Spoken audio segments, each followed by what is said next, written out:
For his legions of young supporters, this was an electrifying moment of political destiny.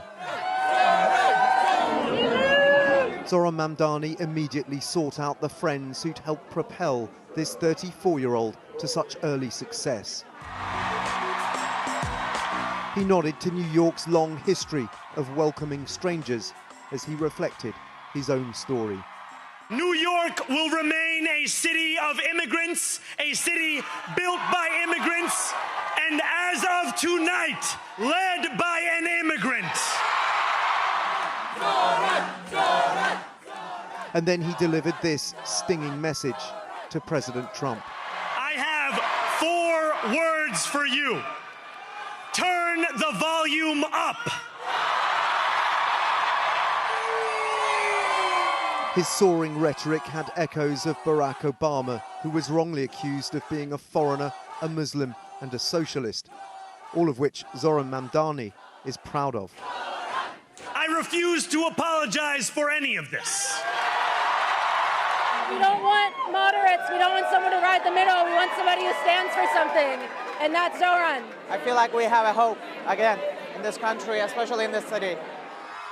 People here hope this is the beginning of a new political dawn in New York, but for the country, it could be the start of a bitter political rivalry with Donald Trump. And he was quick to acknowledge it had been a tough night for his party. I don't think it was good for Republicans. I don't think it was good. I'm not sure it was good for anybody. Today, after the mayor-elect set out his agenda, what's your message to Donald Trump?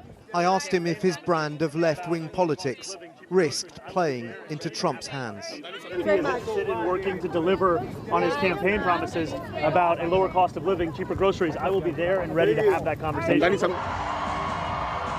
Elsewhere, the Democrats enjoyed victories in their heartlands and beyond, their candidate in Virginia becoming the first female governor in the state's history. A few minutes ago, Adam said to our daughters, "Your mom's going to be the governor of Virginia."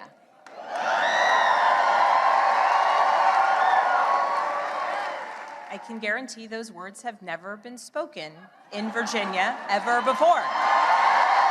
And in California, they drove through a plan to change electoral boundaries to their advantage after Trump did the same for Republicans in Texas.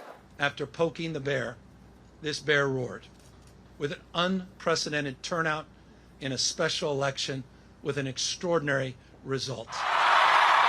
Across America, this was the Democrats' biggest moment of celebration since Donald Trump returned to the White House. And Dan joins us now. Some pretty interesting results, Dan. Obviously very good for the Democrats, but do they tell us anything, do you think, about next year's midterms, or is it just way too early to say?